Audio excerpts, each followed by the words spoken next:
Will audio come through this? Okay, because I'm going to show a video. I also Googled images. Someone's got their 2012 thing. They've got the code at the top. So the ticket opening time. Yeah. At some point between 2012 and now, they've made a decision to put your ticket code at the bottom. Health and safety. Wow. That's interesting. Because that's the bit of information. If you've used it once before, that's the bit you want. But it's right at the bottom of the code. That's fascinating.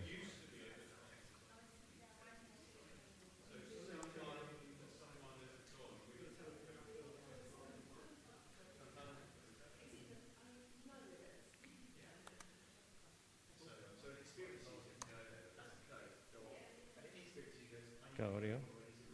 It won't automatically go through the HDMI? Say that again? It won't actually automatically go through the HDMI? No.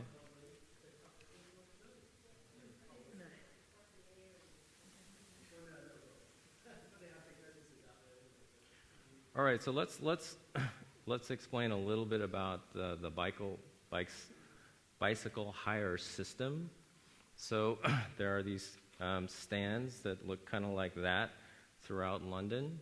You can go and rent a bike, and the way you do, or hire a bike, and the way you do this is you can put in your credit card, or you can get a key from the London Transport Office that allows you to release the bicycle. So when you put in your credit card, you pay for a 24-hour period of access to bikes. But that doesn't mean you can take a bike for 24 hours. That gives you pay £2, and you get the right to hire this cycle for half an hour without incurring more charges. If you go past half an hour, then it starts charging you another £1. Right? Is it? Okay. Yeah. So if you hire the bike and return it within the given time, then you don't pay extra other than your 24-hour access fee. But if you take it further so you can return it within that, whatever that time period is, hour and a half, and then you can take out another one later within that 24-hour period without getting more charges. But if you keep it for longer than that period of time, that's when you start racking up more charges. You can also take your bike out of a kiosk once you figure out this procedure that we're going to rewrite and return it to any other kiosk in London. Yeah. You can also hire more than one bike, so you can hire 4 bikes for your family, which also makes it a bit more confusing. Right. You can hire more, right? You can hire more bikes than just one. Right. I think you have separate codes for each bike. Is that true? Yeah. Yeah, he's the expert. Listen. Yeah. Okay. Have I explained this process properly? Do you need more context? Let's watch the video. So, there you are, walking around London, enjoying the open air, when you suddenly realise that you really need to be travelling a little quicker. Now, you could say take a bus, or the tube, or devise some other more unconventional means of travel. Or, why not try a bicycle? You don't have to buy one. This is the 21st century after all. You can now hire a bicycle from one of hundreds of docking stations dotted throughout London, available 24 hours a day, every day of the year. The self-service bike sharing scheme is perfect for short journeys across the capital. There's no need to book, just follow the 3 simple steps. Hire, ride, return. To hire, all you need is a debit or credit card and you can pay directly at any docking station terminal. You'll be given a 5-digit release code for each bicycle that you're hiring. For each bike, gently tap your code onto the keypad. This is touch sensitive and won't beep as you type in your code, but don't fear, it is still registering your request. When the light turns green, pull out the bike. You need to use the release code within 10 minutes of printing it, and it can only be used at the docking station you got it from. Now to ride. Do take a moment to read our tips for safer cycling. They are really important. Don't forget to check your tyres, brakes and bell to ensure your bike is roadworthy before you begin your journey. Adjust the saddle and you're good to go.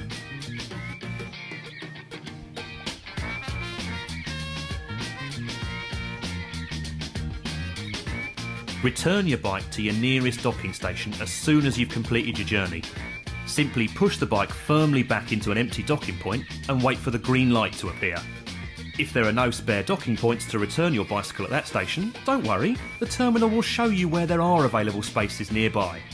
Just select No Docking Point Free on the screen and it will give you an extra 15 minutes use at no additional cost. Then select Status of Nearest Docking Station to find a nearby space.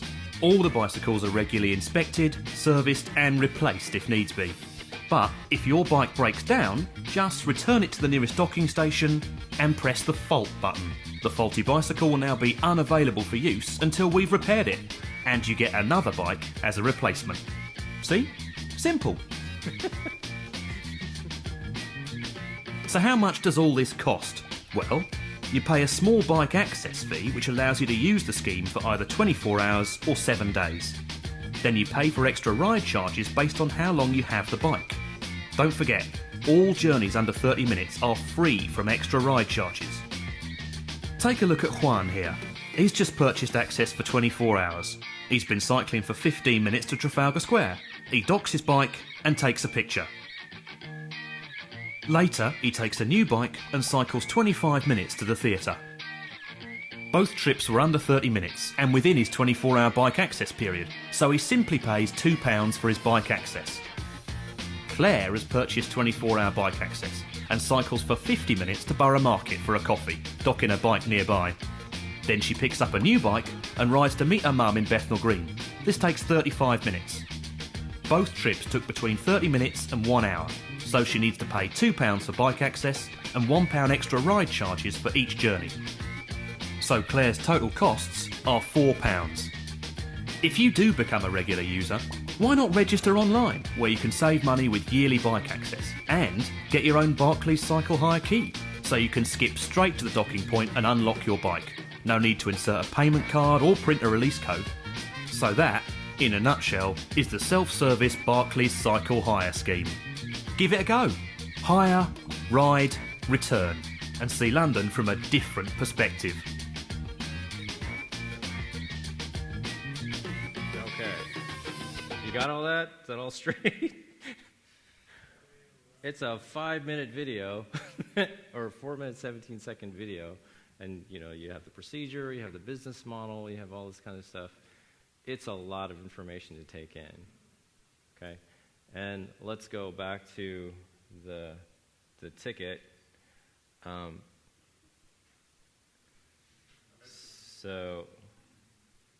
I noticed what you said. I mean, it kept saying all the way through, it's simple. yeah, it's simple, right? Or you struggle. Yeah, simple, easy, right? Oh my gosh. His little giggle was a little bit unnerving. It was like, is he another or something? Yeah, simple, right?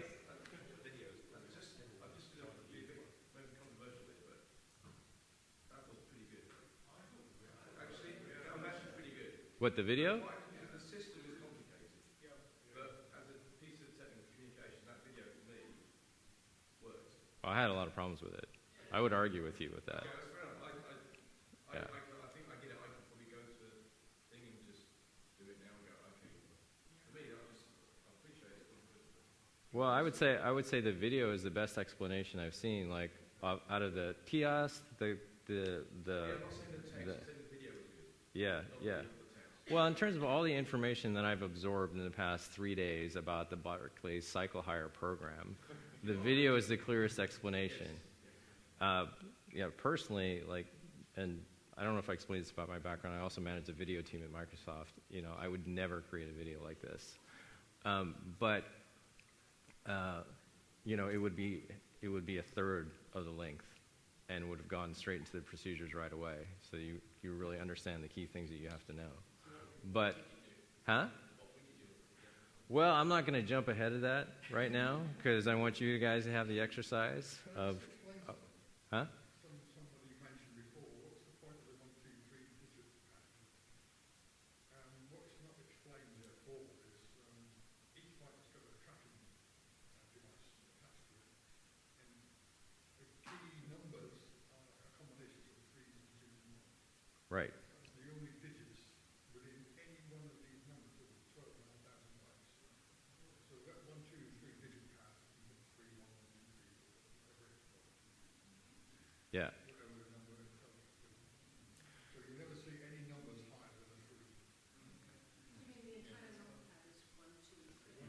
Yeah, 1, 2, and 3. And I also find that confusing. Actually, when I was doing the thing, it was like, okay, is that the number pad? Because there's just 3 numbers here.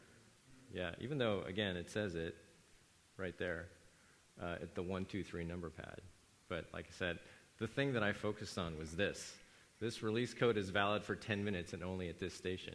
That's what set off the internal panic and sweating. Because normally where it says what would happen if you go over that 10 minutes and then just print another ticket, what's the penalty? Yeah. How much trouble do you get into? Yeah, what's bad? That's the other thing, my irrational panic release was not like, okay, what's the worst thing that can happen, Yeah, right. Like I could lose 2 pounds, horrible. But I don't know. I can't explain my behavior. that was lit off by this statement here. There's one point in that video where it said, get your bike, you undock it, and it said, check your bike to see if it's got any problems. And then it went off, you go on your journey, and Andrew and I just went, what happens if your bike's got any problems? And of course, that was addressed later. Right. Exactly. And actually, when you get one, they recommend that you check it before you undock it. Yeah, exactly. In the tent. Well, That's right. and here's another, which also I did not do because I then found out that 2 of those bikes out of the 3 that were there were broken, right, and not available. And I started punching in before I realized there was a little red light that said this bike is unavailable, also on the number keyboard. So it didn't tell you that. Watch for the red light first to make sure your bike is rideable, because 2 of them were broken. The other thing that none of this information gets to, and nothing I can find on the website, explains if you've got a 24-hour period and you've rented the bike with a credit card, how do you get another bike? If you use the first bike, you go back and get the second bike. Well, apparently Mike explained this to me. You either use the same card and it'll recognize that you've already done the hire. But nowhere is that explained. And it's also not explained very clearly, except for in the video, that you can return it to any station in London. Right, so there are many ambiguous things here that we can. Are we helping you? Right. Yeah. Yeah. Yeah.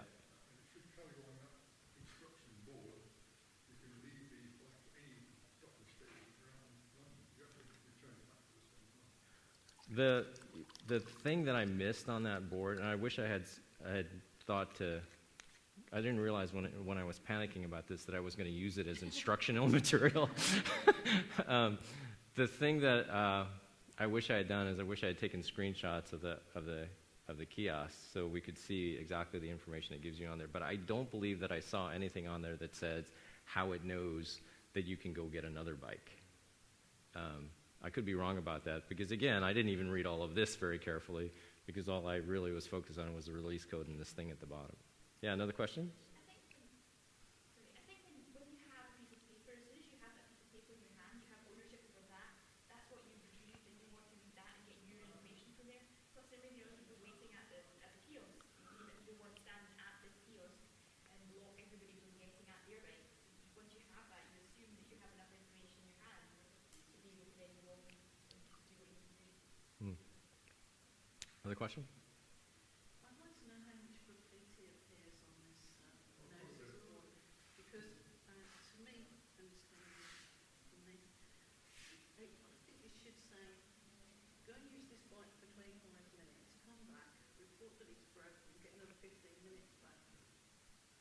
Yeah, that's accessibility too. Like, you have to think about the environment, right? Can it be tagged so that you can't see the instructions carefully? Could something happen so that your surface gets compromised somehow? So that's an excellent question. All right, so go ahead and start. Remember our steps. We did it in groups or individually? Yeah, do it in groups. You can use the groups that you're sort of broken up into equal groups. I mean, you can split into smaller groups if you like, but work together. Together is better for this type of thing. And I'll come around. Remember our steps. Oh, if you need to take a bathroom break, go for it. Yeah. Understand the context. Develop. Yeah. Sorry, I can't hear now. Oh, okay. Let's take. Tell you what, we'll give you 15 minutes to do this, but let me know if you get finished earlier. Oh, okay, late entry. Excellent. So we'll take 15 minutes to do this exercise. So it's 11:06 now. We'll stop at 11:20. And I'll give you a 5-minute warning when we've got 5 minutes left.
Okay.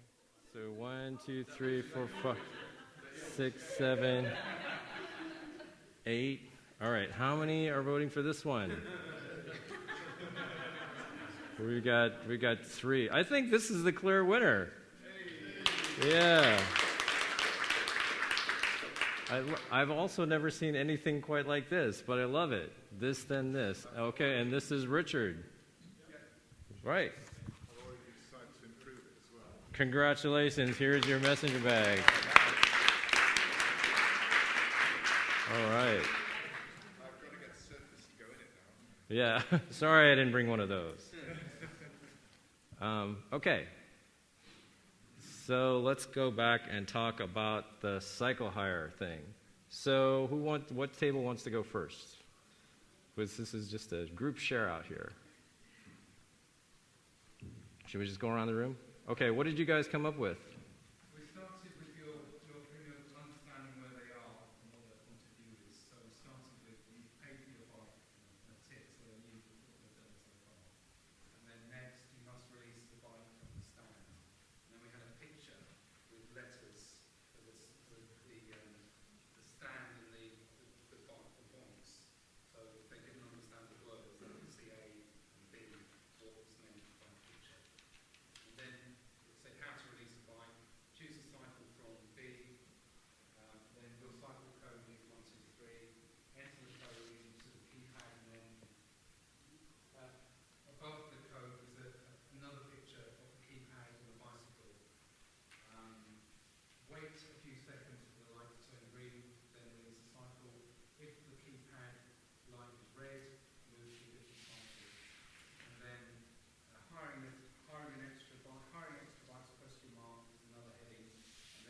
Tell you what, let's do this. Why don't you come on up?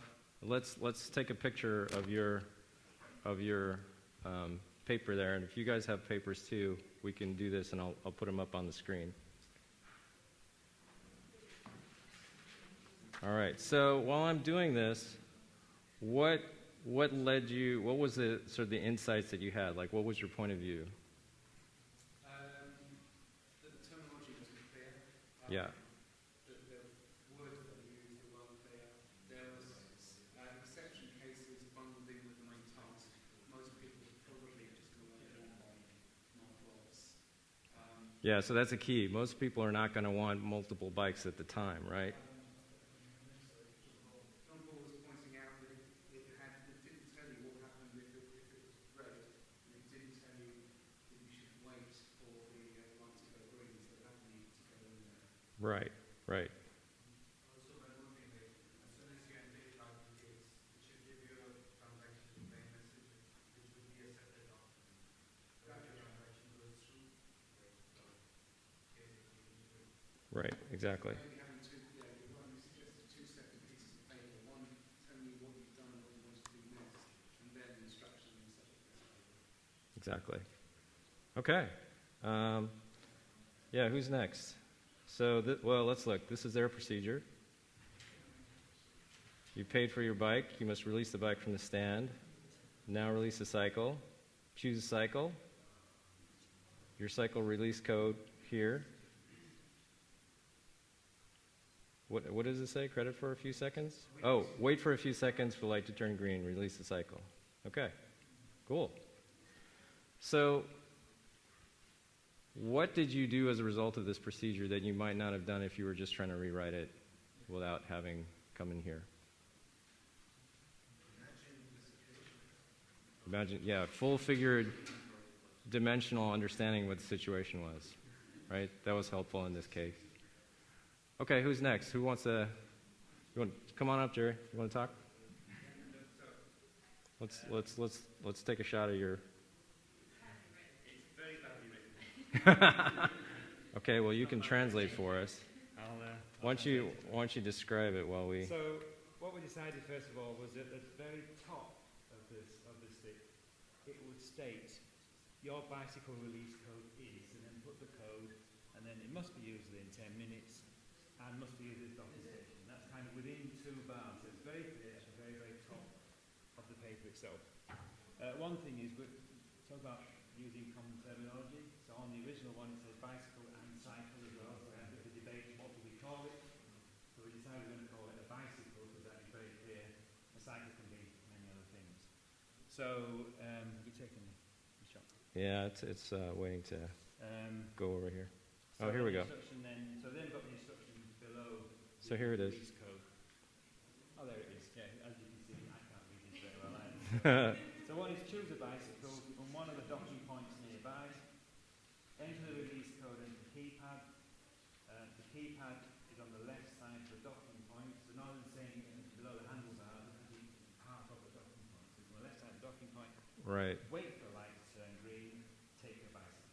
Okay. Yeah, that's simple.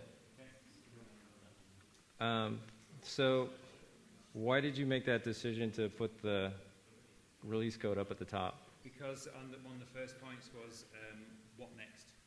Yeah. And that's what you're actually physically going to do next. So that's your code, and it's really important information that you've only got 10 minutes. Right, as opposed to being at the bottom. At the very bottom, Right. You read it all and spent 9.5 minutes reading it. Right, and you've got right. 30 seconds to do it.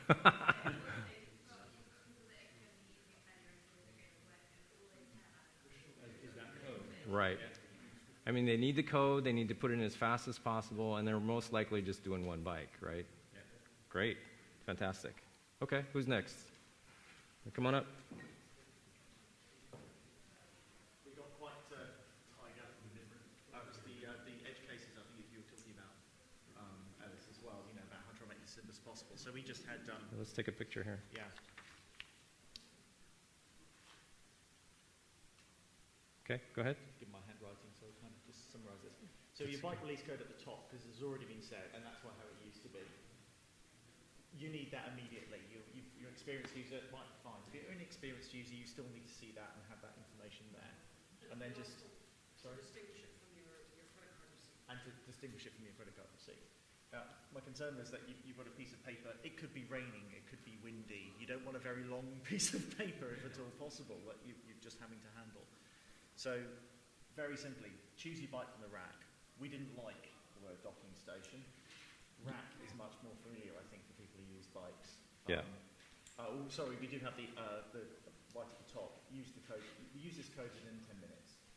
Nice and simple. And enter the bike release code on the keypad. Maybe have an image to indicate where it is. Take your bike. Check brakes, lights, tyres. If there's a problem, return your bike to the rack and select another.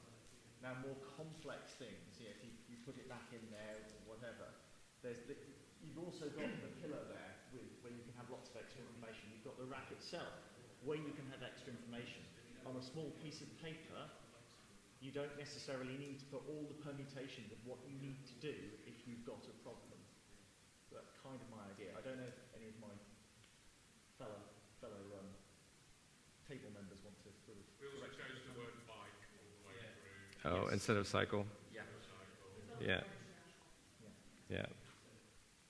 Yeah, sorry, this is slow. It's not showing up yet. But yeah, it's very simple. There's the number right at the code, right at the top.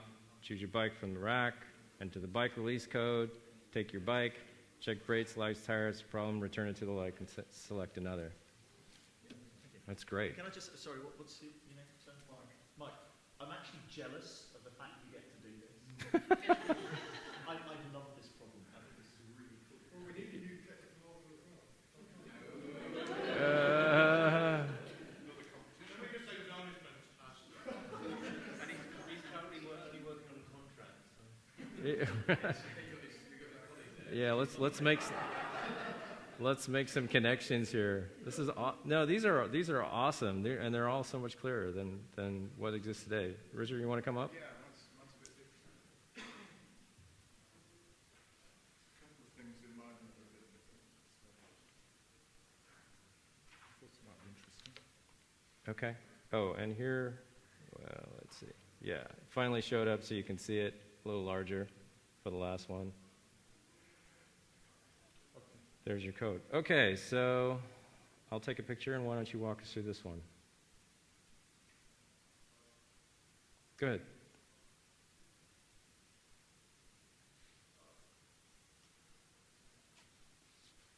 All right, so the title is How to Take Bikes Out. We decided to restrict it just to that journey. It wasn't all of the other information was dropped. So the first point is print all your tickets, because you might be hiring more than one bike. And I thought if you've only got one ticket, then that's okay, we'll ignore that. Two is walk to bike. Somebody brought up a point that she's trying to select the bike on the screen. So it's actually walk to bike, and then once you're at the bike, it just says enter code, and then it's got the code. We're only 3 lines down here, so it is near the top, isn't it? So there's the code in bold, across the middle of this ticket, it's about that big. And then it says green light, go, faulty, press fault, red light. So it's very simple, go or stop sort of thing. And saying faulty, that suggests you should check it, because, there's all this Right. checking it and take it out. And then number 4, instead of saying something along the lines of you have 10 minutes, it just says too slow, reinsert the card to print a new code. Wow. So you go back, put your card in, get a new code. It's like, that's not going to happen to most people, so it only needs to go at the end. So you... Right, because most people are going to be able to do this in 10 minutes, assuming that we've got the procedure. So why put this Tell them what to do. guillotine over them, right? Tell them what to do. It doesn't Yeah, except I did. But And it's got the solution built into it, so yeah.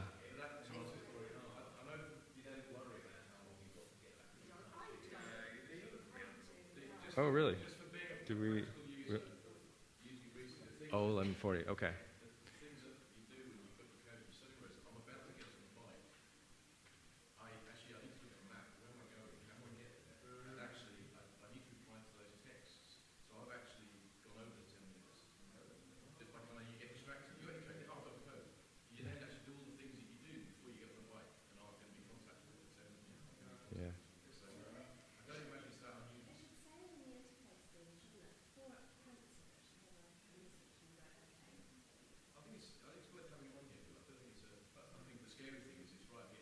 Yeah. Let's. Before you put your card in, just on the screen saying, are you ready? Are you sure you're ready? Let's keep going. We've only got a few minutes left, so let's get our next group to come on up. This is great. You guys are coming up with such elegant solutions. We had quite a big chat about things and had lots of really good discussion. So I tried to put ideas down maybe after we were told to be quiet a little bit. So I hope that this represents what we were talking about. We were trying to simplify it quite a lot, but we thought the code was really important at the top. And yeah, we did think the 10 minutes was a good thing to highlight, but we also thought that we've noticed that when we've used car parking meters, that the 10 minutes that you're looking at in your watch isn't always the same as the machine is calibrated to. So we thought that perhaps, I don't know if you can see it. Yeah, it'll be there in a sec. second. Timestamp on the top with the activation codes so that you know this is your code. You've got 10 minutes. Time's now. So we kind of separated it into little sections and said we put a little diagram of the keypad. We thought that was quite important. And I think we got a bit confused about when the green light shows. To be honest, I think we thought it was before. So you select the bike with the green light. But perhaps that's after the code's entered. But we thought we had some deliberation about the choose a bike, select a bike, find a bike, because we wanted people to think about the one that they're getting, not find a bike, because they want to be able to choose the one that's suitable for them, but we didn't want to put too many words down. And then using something that was in the video, we thought take your bike, ride your bike, return your bike. That was quite important to stick to without waffling on about all the different restrictions. And then after all the steps at the bottom, just simply need more info. I can't remember what we said. For more info. For more info, yeah. See bike stand. See bike stand or call us and put the number. Great. So something like that. And Cool. highlighted one of the important steps. But I think we were discussing as well the maps, but it's a very small receipt. So perhaps maybe on the back there could be more information with a map showing roughly where the stations are. But then there are signs all around London with maps all over the place. So perhaps some info in the back could be helpful. And I like the tables in the advert in the video. So maybe a table with the prices, because when you're out cycling you think, well, how long has that been? Was it half an hour that changed to the next time, or was it Right. an hour and a half? Right. So maybe simply the tables that they had on the thing could go in the back of the receipt. That would be really useful. Excellent point. Okay. Next group, last group. Mike's group. Do you guys have a spokesman? You want to come up? All right, Mark. Oh, and here is the visual for that last group. Sorry, it's a little fuzzy.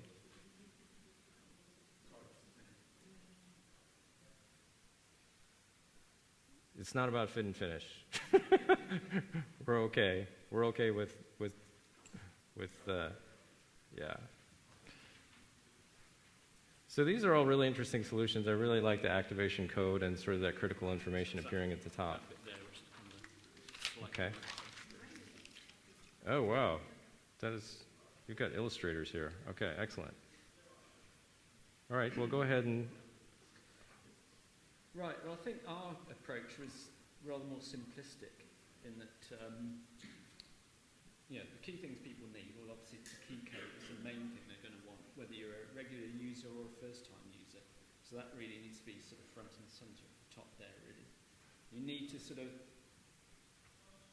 indicate that the 10 minutes, that needs to be with it. So you've got the 10 minutes in which to use the code at the station.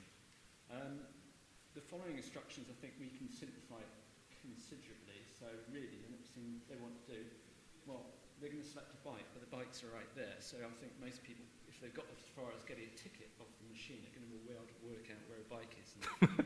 Right. So they go there, get their bike. We've got a small graphic there to indicate where the key code is, because apparently that's quite difficult for somebody to actually see. Yeah. In reality, I've never actually seen one. So we've got a graphic there, show where it is, put your number in. Oh, okay. Down here? Yeah, sorry. And then, the last statement is when basically take the bike when the light turns green. That's it, take the bike and go. I think some of the other instructions, like additional bikes, it's kind of, I can understand the relevance of that within the context to this ticket at all? Because I would assume you just print off more tickets. I think what they're trying to say is do one bike and get it released, then do the next. Don't print all four at the same time, because you'll only have 10 minutes to get four bikes out. You do one by one, each bike's got 10 minutes, so You don't make it. But it, If you order them all at the same time with the same credit card, and do they all select 4 bikes and you get 4 codes out. Yeah. You've got 3 open. Yeah. So originally that would be to think, right, I'll go to the next one and put the same key code in, get another bike, Yeah, yeah, yeah. Right. Otherwise, the first person that used it half an hour because before the rest of the time the bikes. You Okay. select how many bikes you want, you get 4 bits of paper. Now, Should this sort of like work as a debugging exercise? Like you go back to who's actually doing it, say, hey, the procedure. Absolutely. Absolutely. see, my Yeah. thoughts were, I know apparently the kiosk has more detailed instructions, but as it says, you've got a queue of 10 people behind you. Yeah. You get their tickets, you feel under pressure to get it and go. So why not have some more detailed instructions included somewhere on the bike, so whether there's some sort of shield or something that, you know, tells you about the bike's broken, or, you know, some of the more detailed... Great idea. Away from the That you kiosk can't to the fit on. bike. That's Yeah. where you need that becomes your interface. The bike becomes your interface. Yeah. What I was going to say very quickly is this is why you guys should be running usability tests. Go out there and stand and watch people using these bikes. Okay. Experience and inexperienced users, and just make loads of notes. So let's close the discussion. Hey, great job, all you guys. These are all vast improvements, and I didn't have a solution in mind. I just wanted to leave it open to you guys. And Mike, I'm going to give you these, so you can take them back to the home office and see what they think of these procedures. We're out of time, but let's just take 2 minutes to talk about the process. So, what do you think was helpful in this process? And what did you feel like was maybe a little lacking? Or let's just have some comments. What was really good is we got so many different points of view, and I think they're all valid, all different approaches to Yeah. it. So, like you were saying about the brainstorming, you can just pull in so many bits of ideas from what people are thinking about. I think the key is being there now. Yeah, context. Yeah, being there, context. Yeah. We also felt that maybe we were documenting ourselves around the problem with the pillar thing. That there could be information that should be there, isn't, or vice Yeah. versa. So we want to look at the entire picture. Yeah, the whole picture. The nice thing about this particular exercise, which you may not get if you were actually doing this for real, is the whole before and after thing. We could decide what the before and after thing was. We could decide, well, when you'll have seen that information on the kiosk, or Yeah. that information will be available on the document section. Yeah. You can. Whereas in reality, you might not have the freedom to actually. Well, and then we go into change management, right? Because you have to influence your organization. But what else?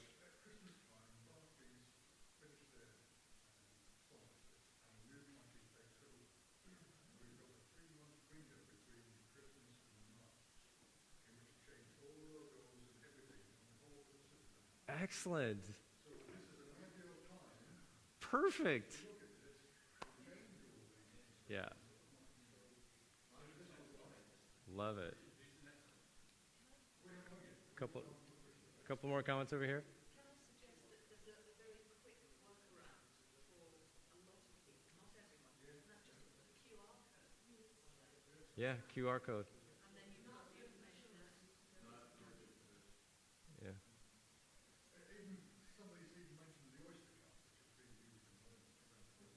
Yeah, and it's not accepted at these kiosks, right? Yeah.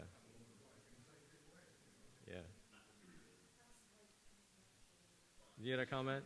Yeah, just going to say about the process of doing this, it's quite useful to have small breakout groups and then collate the information together. I think even having different people collect knowledge in a small group, it's easier to interface between each other in a small group, but then putting all the information together Yeah. by one, it's quite good to then be take things from each person.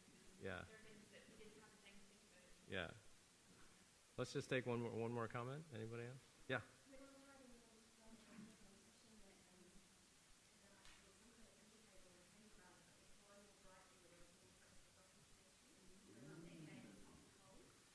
Oh, that's cool. Yeah. Sorry, can you repeat that?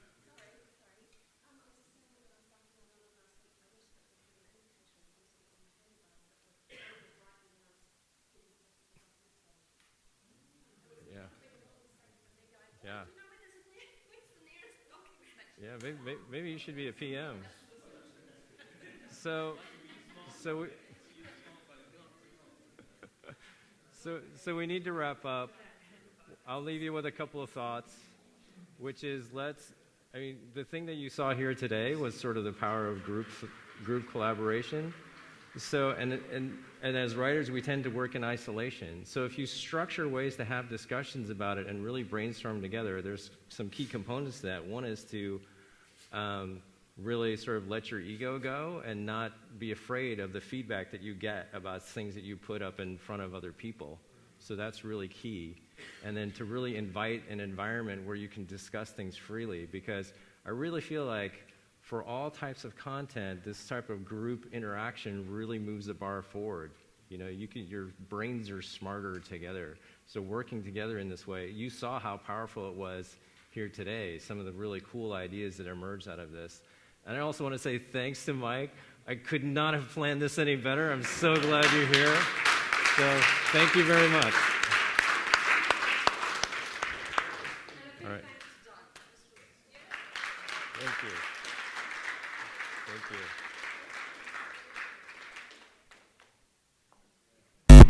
you. Oops.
Just, Alex, we managed to get it going yet?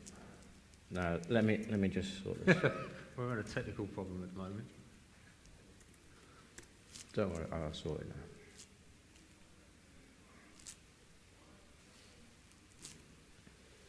Great. Ready. Wow, that was close. Let me introduce myself. My name's Ian Buckingham. I work for CENTCOM Product Information. I'm the departmental head for technical training. My colleague here is Alex. He's the manager for digital learning solutions, and a colleague over the back there is Andrew Head, our business development manager. Just a bit about CENTCOM before we kick off. We are a international company based in Gothenburg, headquarters in Sweden, and there's about 3,000 employees across different parts of the globe. We're listed on the Swedish Stock Exchange, and we were founded in 1980. We have a presence over, I think, probably international but not global at the moment, but you can see there a number of places that we're based. And my role is to really talk to you today about training and development and the learner journey. So it's all very well talking about all the gizmos that we kind of probably could explore, but it's having it in the right place at the right time with the right benefits to the organisations as well. So I wanted to just share some of my views and what we've been working on. There's an old adage, that was done back in probably 1900s by one of the famous prime ministers, Benjamin Disraeli, which said that upon the education and training of our people, the state of the nation depends. And it's still true today, because information and training are very important aspects in terms of driving a business organisation forward and making sure that people are productive and have the right skills at the right place at the right time. Unfortunately, we know for a fact that over the years, when the press was invented for the work papers and doing papers and books, the training world or education world changed slightly so that people learn from sitting in a classroom against someone talking up a whiteboard and reading a book, which has its place, but doesn't always meet the different types of learning styles and learning requirements of individual people. So the idea of what we're trying to come up with at CENTCOM is having a trusted partner. I mean, what I'll try and do is explain the philosophy behind that and how it works at CENTCOM. So in any true place, if I can get the technology, is core design and delivery. So we focus on those key areas there. So you're looking at, in terms of training, design and delivery, you're looking at behavioural programs, generic programs, new entry programs or specialist training. That really is core training and delivery. But then we talk about the delivery methodology. What is the delivery methodology that we're going to use to make that program more engaging for the learner and the business results that go back to the organisation? So we're talking about distance learning, blended learning, e-learning, instructor-led, work-based learning and active learning all have their place. But what about the management of training? So that, for example, we can support an organisation around the training management. So we're talking about assessment, evaluation. Maybe the organisations need support in the administration of the courses and schedules. So we're using learning management systems to create and support the organisation as it's going forward. Supply chain management, managing the training partners and providers. So that's what we look at as well. Take it to the next level, training support. So here we're looking at the infrastructure, maybe supporting an organisation around measurement and reporting, organisational needs analysis. Many organisations don't even look at their workforce planning to see what their retirement projections are. So what's their retirement age? What's the people in the company? What's their retirement age? You know, have they got a big issue going forward where all their workforce is at 50 years of age, and all of a sudden they realise that they're going to retire in 15 years. And training consultancy, which is you offer a lead, going in as a consultancy, supporting an organisation around looking at organisational needs analysis, training needs analysis, and looking at the efficiencies in the workplace around training and development. And then let's talk about strategic partnering. We partner with organisations, giving them industry alliances. We look at innovative commercial models to support the organisation in terms of its delivery. So is it using all the different types of media and technology to support the organisation? Is it delivering it in a way that's powerful? Because training people is costly. People away from the workplace are not being productive when they're being trained. And how do you actually bring back the maximum results? Sorry, I'll stop that a minute. My fault. I just want to show you this video. The video will show you a bit about what CENTCOM does.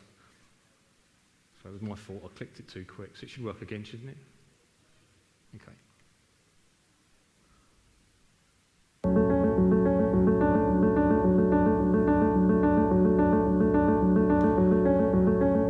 So what it's showing you here is what we do in terms of a blank piece of paper, what the customers asked us to do in creating design and development. So we're designing something from concept. And this one is specific to a customer in the automotive sector.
So it's all very well creating the gizmos, if that's the right word, in terms of making sure that it attracts different types of people's individual styles.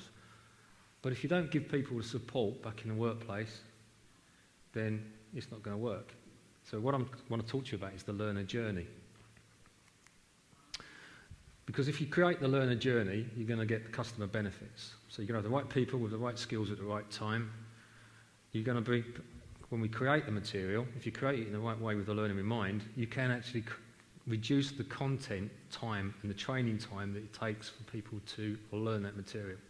So what we're doing is applying a lean efficiency to the way we develop and design the material, and then how we deliver it to the customer in terms of delivery. Now, the learner journey, there's a lot of research that's been done, but I've spent literally thousands of hours pursuing a passion of mine, which is how people learn, trying to get the maximum results. And what I've found is a number of things that kind of help towards that. It's a bit like if I asked you to sign your name with your opposite hand on a cheque, you would probably find it quite difficult to sign your name with your signature with your opposite hand. That's a little bit like when we go on a training course. If you're not learning in your preferred way of learning, you find it more difficult to take that information in. So if we can bring in all the different types of media, we can actually make it more interesting for that learner and more easier to learn, which then reduces the content time away from the workplace. But as I said, learner journey is not just about going on a course, it's also about what happens after the course. In terms of when we look at that, we look at preparation, delivery and application. What I mean by that is the preparation before you go on a program. What do you get in terms of information? How attractive is it to you? How do they make it feel? How do you feel when you're being told that you're going to go on a course? When you're on the delivery of it, is it death by PowerPoint or is it different types of media and technology that you're using? And then when you finish the course, what happens then? What's the support you get back in the organisation or from the training organisation? Because research tells us that normally most companies or organisations put only 10% in the preparation, 85% in the delivery and 5% in the application.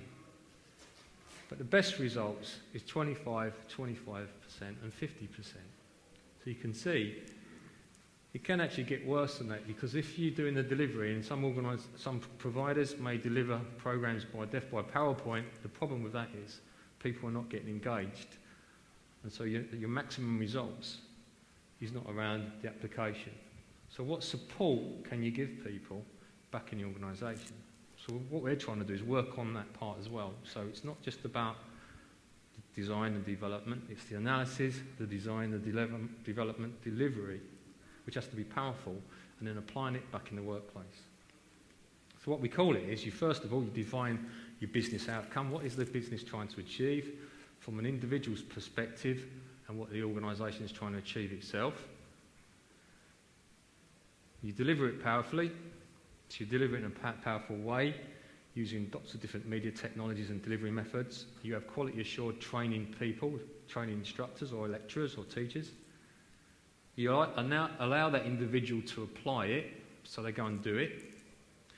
Because it's the old saying, I hear, I forget, I do, I see and I remember, and I do and I understand. So it's not until you do it that you can understand it and remember it. And if you don't measure it at the beginning, you can't really measure the return of investment at the end.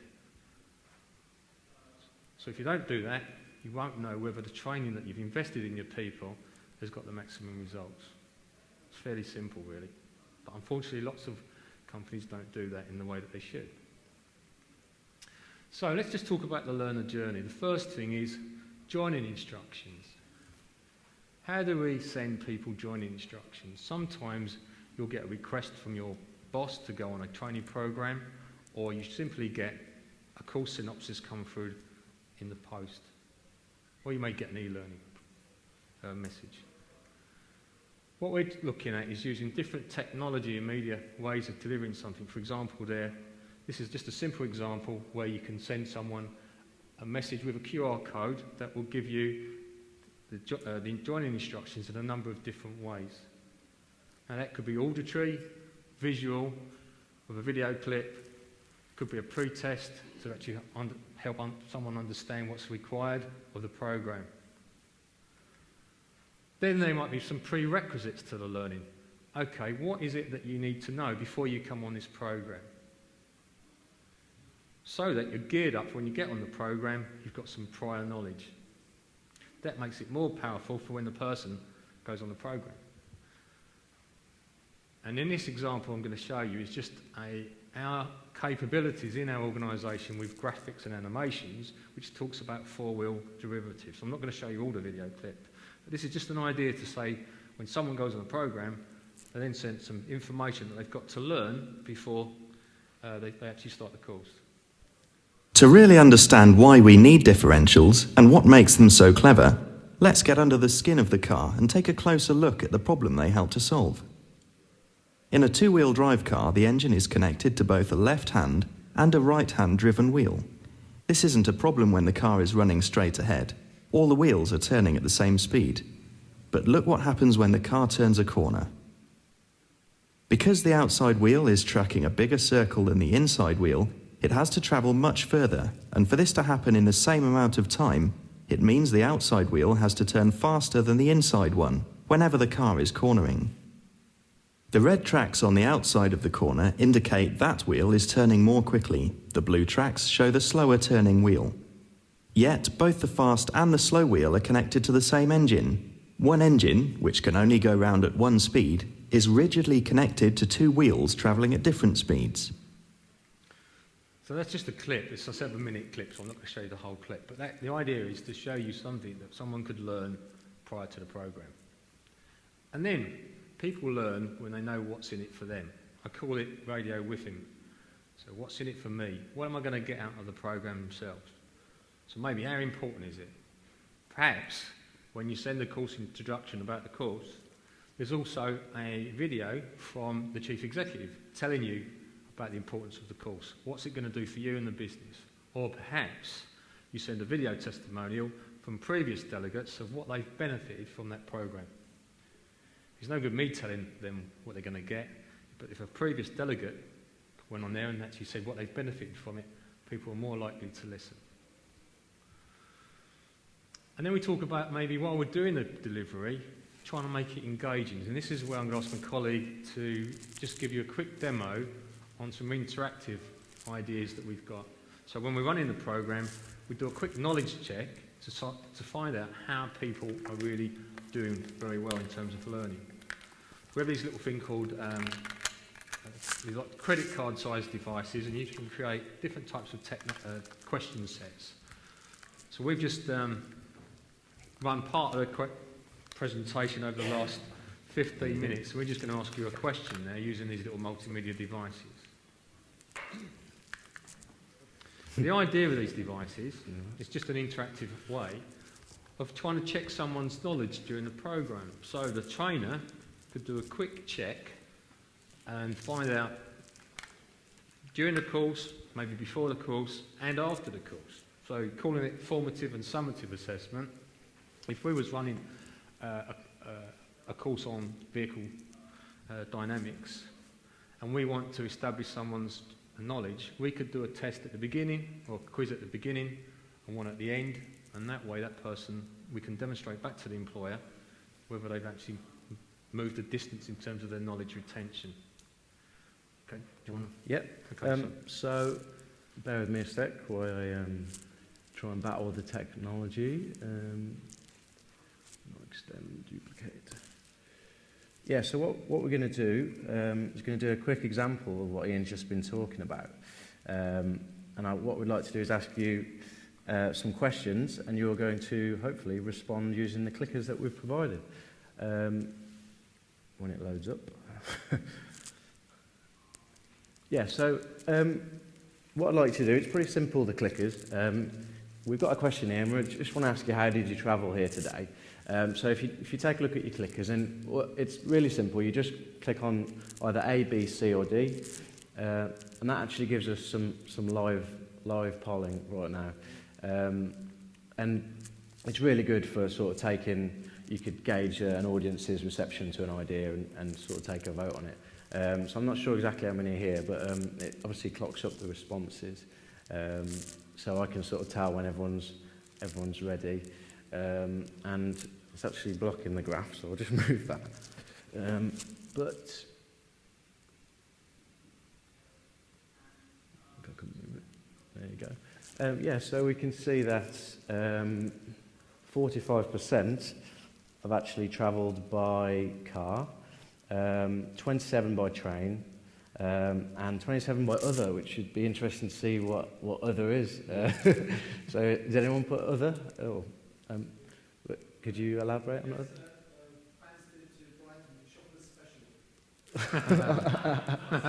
Bus, okay. Anyone else different form of transport? Sorry, air. Oh, okay, so you flew in, yeah. Fair enough. Should have probably put that as an option, but no, great. Yeah, so that's an example of sort of a poll. And then if we move on to do another one, you can actually ask more formal questions and not actually show the live polling. So here we're going to sort of check that you've been listening earlier.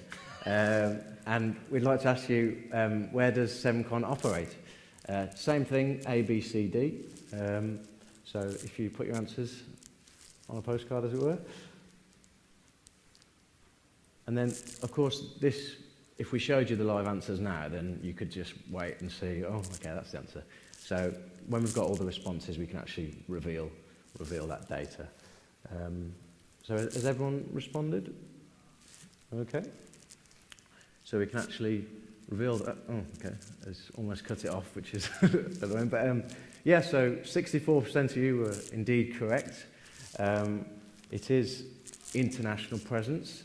As you saw in the map earlier on, CENTCOM operates all over the globe and growing fast. In particularly Sweden, Germany, Brazil, India, and hopefully further in the future. So, final question again. This one, again, to check the learner's knowledge. And I think, personally, this is what it's probably best for. Same thing again. What is the best practice that Ian showed you earlier on that graph, if you can remember? Those obviously represent percentages, the way they're split.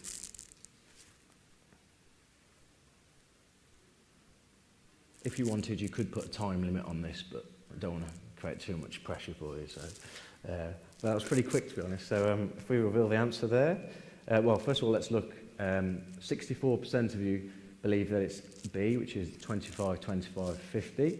Got a sneaking feeling that you're right, but I'll just check. Yes, indeed you are. So, well done, majority. That's good. So yeah, I mean, we won't go and do any more examples, but I think you can see how this could be used in the classroom. And it's just a different way of getting the audience involved, as well as checking the knowledge as well. So yeah, really good tool and something we're looking to sort of roll out where we can actually. So yeah, I'll hand you back to the presentation now. So thank you, Alex. Ian? So once we've done that, we then might want to use different examples about the learner knowledge. And in terms of digital learning solutions, there's a number of ways that we can do that. And one of the ways that we support the customers is around knowledge checks in e-learning. And so on the e-learning tool that we're just going to show you now in a minute, you can do different things. In terms of you can ask multiple choice questions, you can ask true or false, you can do match and grab. And the idea is to just test someone's knowledge against Bloom's taxonomy in terms of the classification of questions. So hopefully this will work. So you're going to just this is just a typical example of a course that we've very quickly created, and the idea is that the learner, using the animations that we've got, can drag and put the examples in there very quickly online to test their knowledge.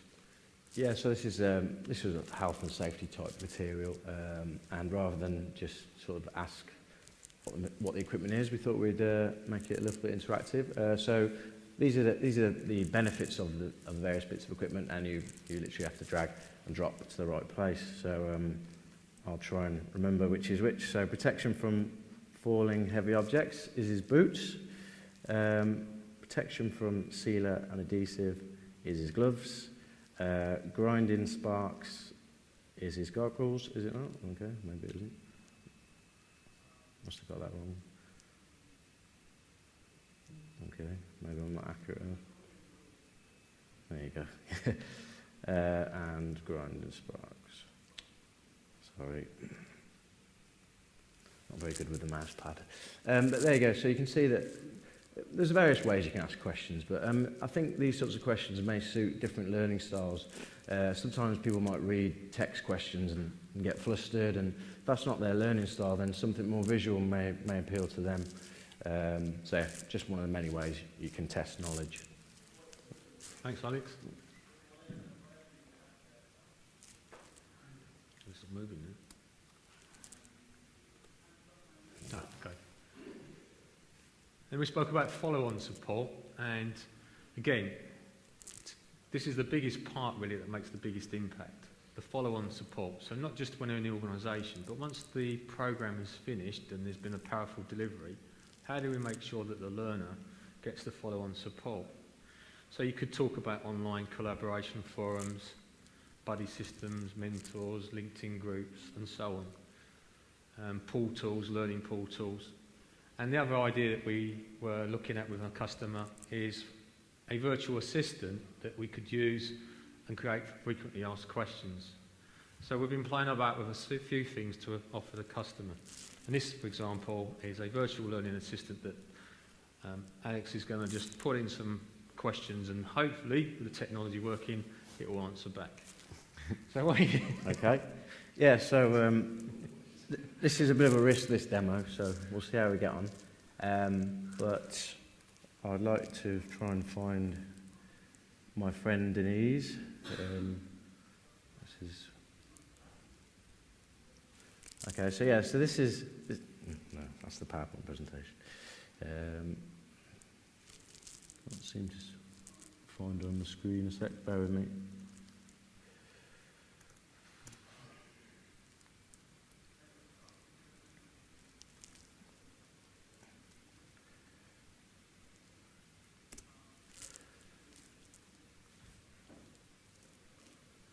Yeah, there we go. So this is Denise. Denise is a virtual learning assistant, and essentially you can program, she can look however, or it can be a he, you can customize the look, but you can program the avatar to respond to questions, either in the form of free chat, instant message. You can actually speak to them if you want, although I do find that less of a real-world application because you have to train their voice.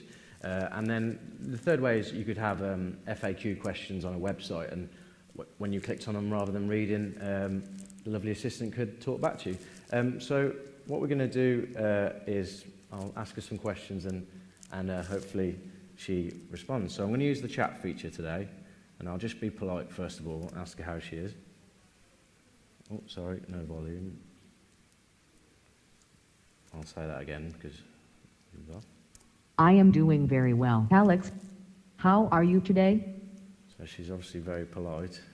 You know, I thought we'd ask Denise, what do you think of technology? I think it is great.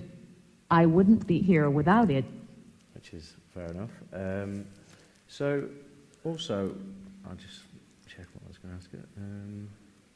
Yeah, I'm going to ask Denise who CENTCOM are, because I think they are the #1 provider of world-class training solutions. Well, that's very modest of Denise, so I appreciate that. Yeah. So I think I'll also ask her what she can be used for. Lots of things. For example, FAQs, followed on support, and virtual mentors. I think that's a good answer. And I'll finally ask her how she thinks technology should be used in training. As a blended approach. It should be used to support a variety of different training assets. So, I mean, as you can see, she is saying exactly what I told her to say.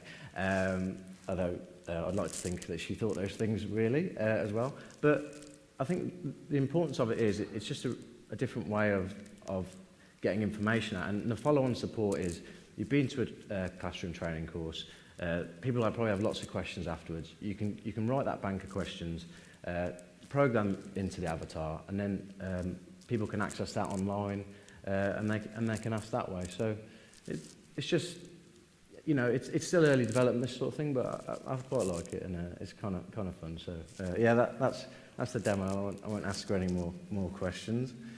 We'll go back to, I'll just hide her for a bit, because we don't want her talking while we're presenting. And I'll hand you back to Ian. Thanks, Alex. So, other things that we get involved with. 10 minutes left. Okay.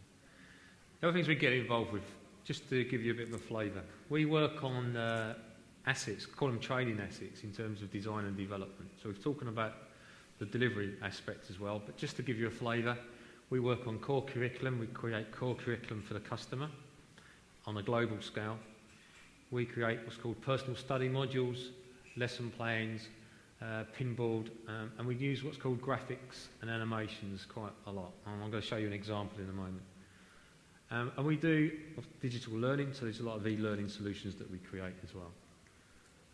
But our animations and render, a lot of our customers now ask for full rendered images so that the realistic images look like a pure photograph, when in fact they're not.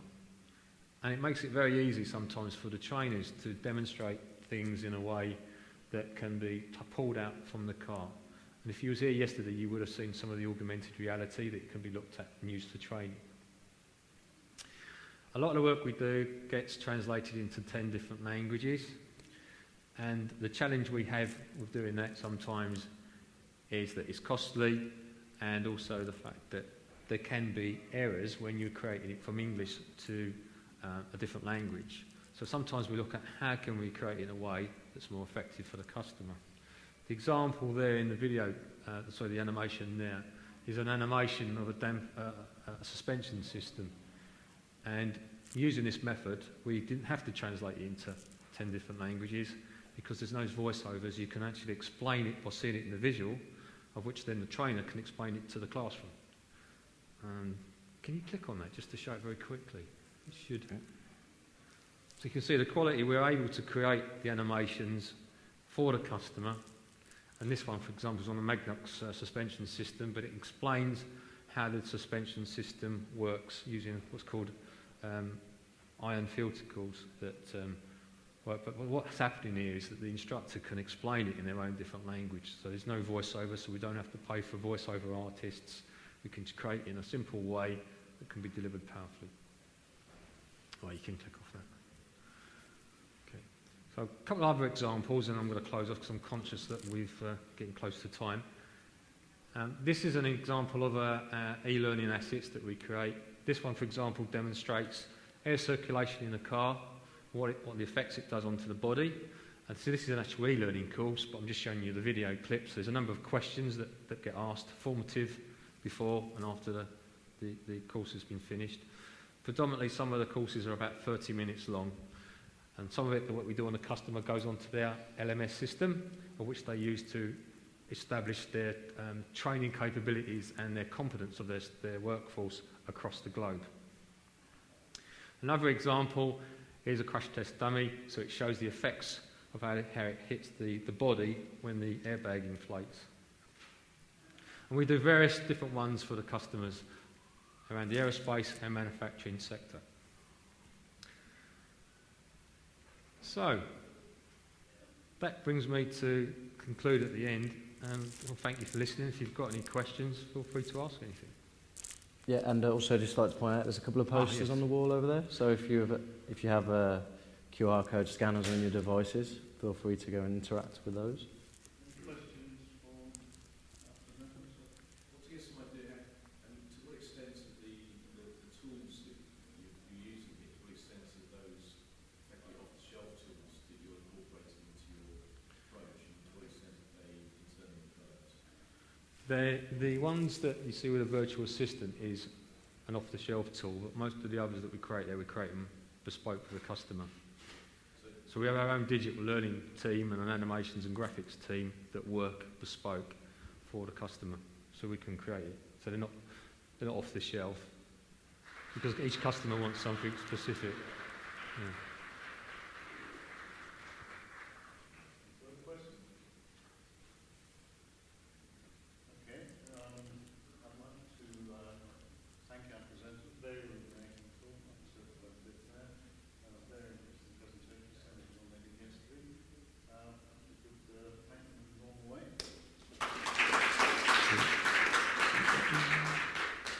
Just to remind you, please, that the survey monkey is online. You can provide your feedback to this and all the other presentations.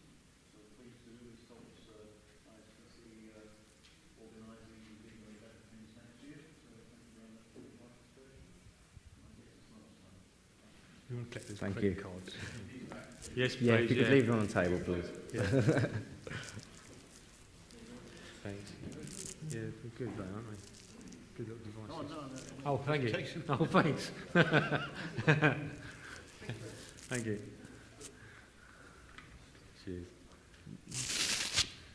Thanks very much. Thanks. Is that Wi-Fi technology, those things? No, it's offline. It wasn't running off. Was it Bluetooth or something? How are you Oh, sorry. how are you getting signals from those two? Is it?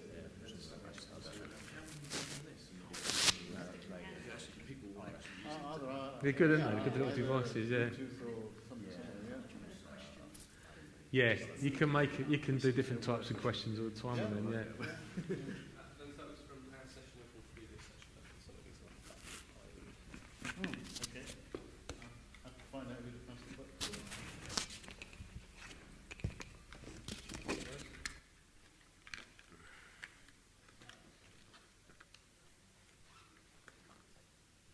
They give you a big enough case, do they, for these? It's all right.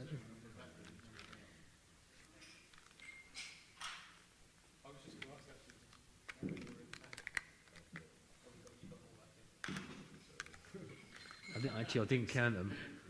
How many did you give out? Was it 1, 2, 3, 4, 5, 6, 7, 8, 9, 10? Yeah, he's 11 there. Oh, hang on. Oh,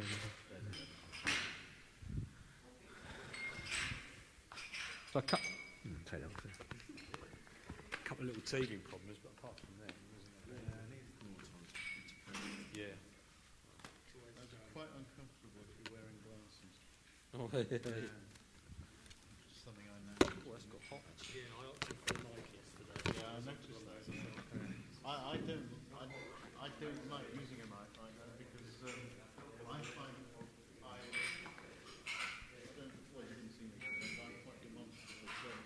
I tend to do this. You know. I do, and I was having to stop myself. Yeah, and I have to keep bringing it and if you're not used to doing that, which old-fashioned broadcasting broadcast masters are, if you're not used to it, you keep doing that, and the effect in back there is horrible because suddenly you've got a booming voice and then you've got a booming voice again.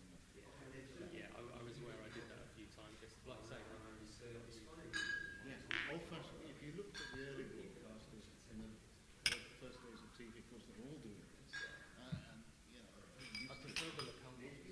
yeah, I like it, but I've not been apart from that, I've not been wearing a jacket and stuff.